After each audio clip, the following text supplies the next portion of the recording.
One Palm Sunday, a little boy was ill and had to stay home from church with Grandma, or Meemaw, or Granny, or Nana, or whatever the name might be for your grandma, while the rest of his family attended church. When they came home, they were all carrying these palm fronds. The little boy wanted to know, what are they for? His father explained that on Palm Sunday, people waved them and held them over Jesus' head when he walked by.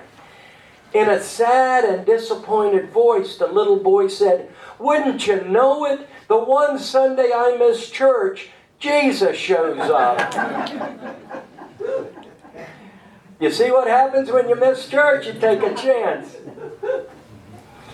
Jesus rode into Jerusalem on a donkey. The crowd called out, "Hosanna! Blessed is he who comes in the name of the Lord. Blessed is the coming kingdom of our father David. Hosanna!" The city is celebrating. And Jesus looks out over the city of Jerusalem and he cries. He says, "If you had known in this day the things which make for peace, but now they have been hidden from your eyes. For the days will come upon you," Jesus says to Jerusalem, "when your enemies will build a wall around you, surround you, and hem you in from every side." Quite a prophecy. In light of all that's happening today, I cry for Israel. I cry for Palestine. I cry for Russia, and I cry for Ukraine. We used to sing in the Baptist church. We sang a lot. I sang in choir when I was a young lad. We sang in every worship service. I even sang with a gospel quartet on occasion. Yes, there are many things about me you don't know. To this day, those old familiar hymns still hum their way into my consciousness at unexpected times.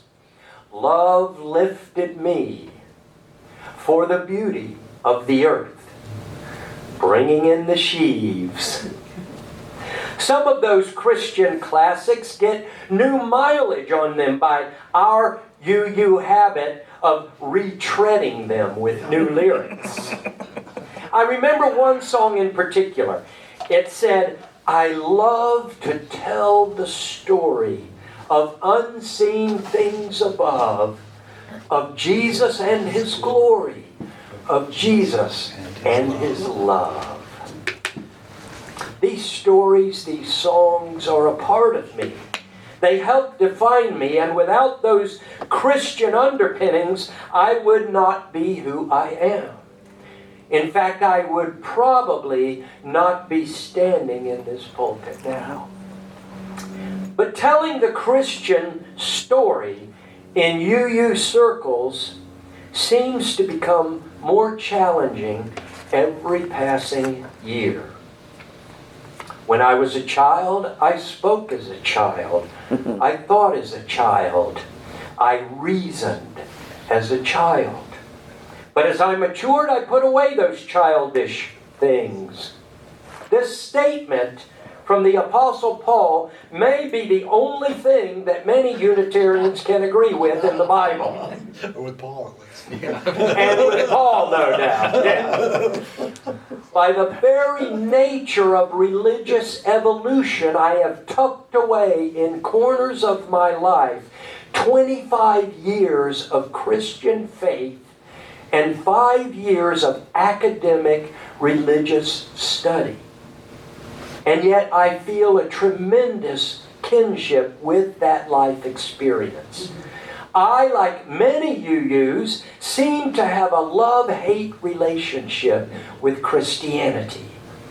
Listen to this from a 2013 UU World article by Doug Mutter. Quote, I love being a Unitarian Universalist, and I love the New England Church, where I've been a member for nearly 20 years. But I don't show up for Easter services anymore. I just don't know what I'm celebrating.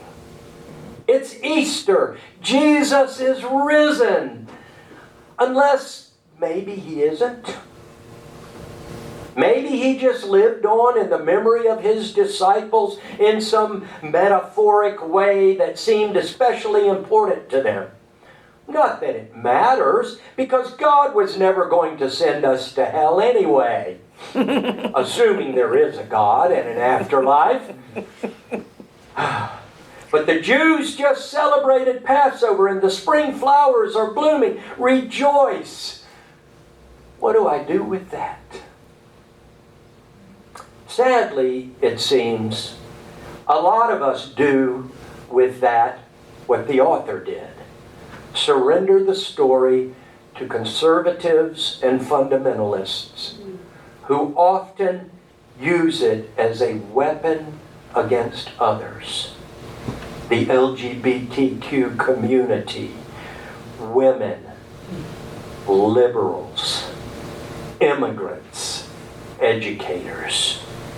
It's a Nazi nightmare all over again. I myself am often guilty of giving up on the Christian faith.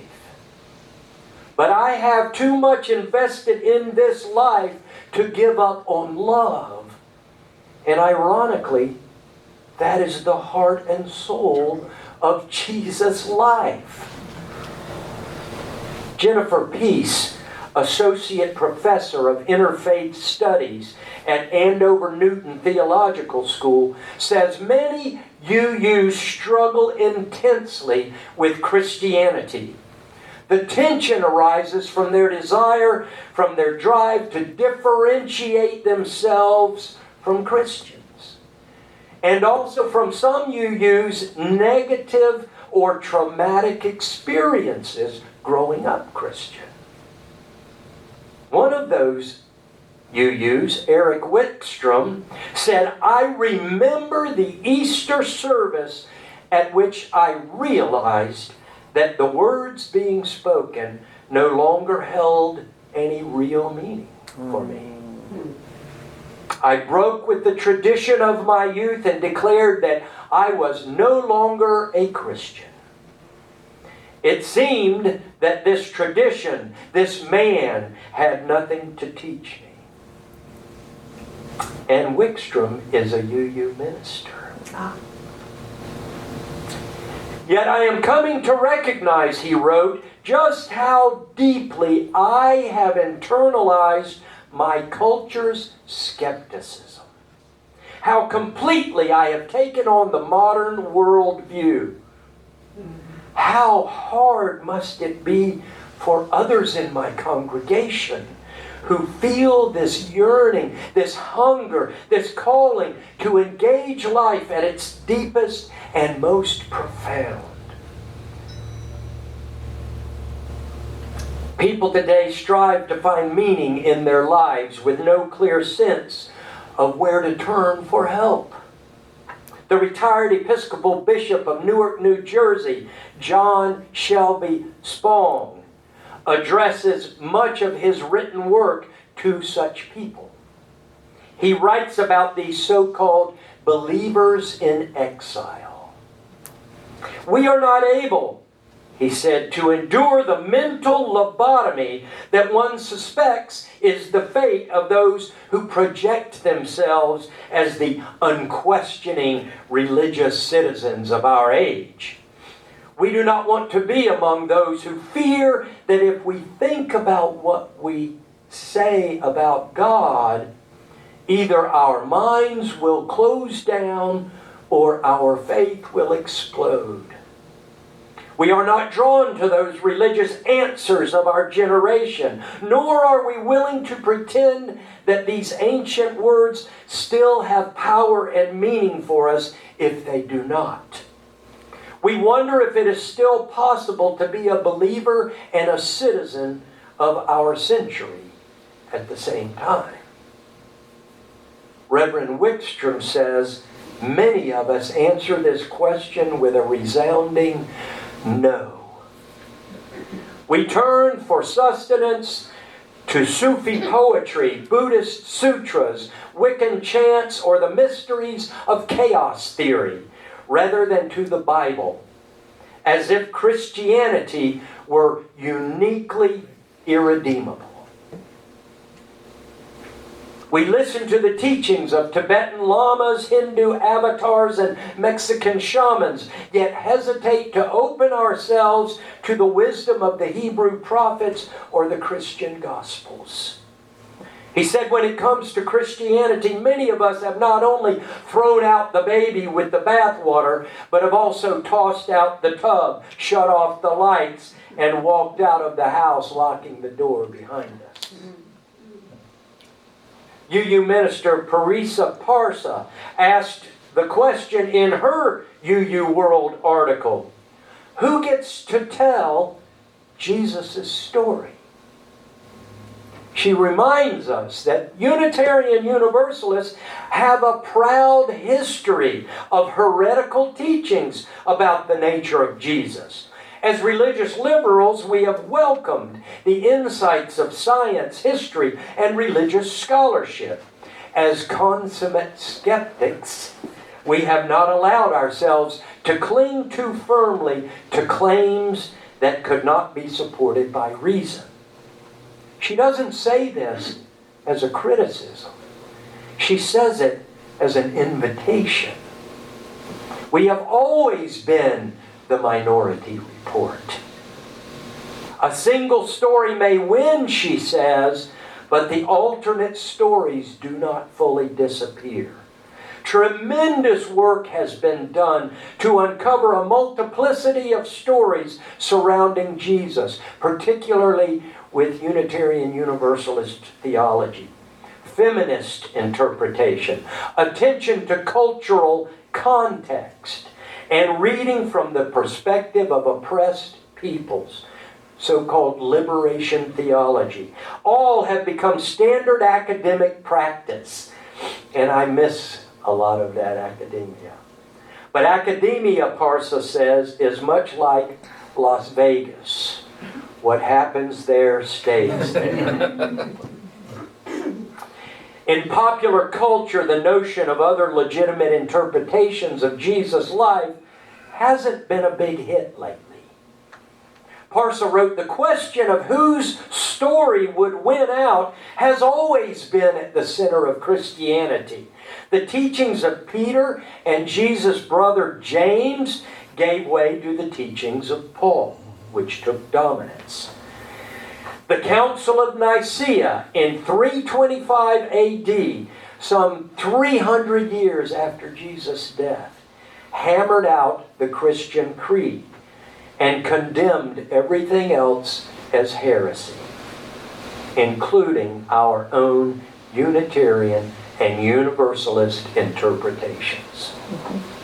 If there is any hope for peace in this world, UU author Heather Doyle declared, it lies in deepening the awareness that we do not have to let go of the complexity of our stories for the sake of righteousness. In this age of fake news and alternative facts, it's more important than ever to offer our own versions of these stories by which we live and find our meaning and our purpose. Grateful for the religious pluralism which enriches and ennobles our faith, our principles say, we are inspired to deepen our understanding and expand our vision. Reverend Parisa Parsa said, essential as it is, traversing an interfaith path feels unfamiliar and fraught to many Americans in this divided world in which we live. Sitting in a pew at First Church on Palm Sunday, UU member Joanne Jensky expressed the sentiment well. After all, she adds, being comfortable in life is a dangerous place. Hosanna.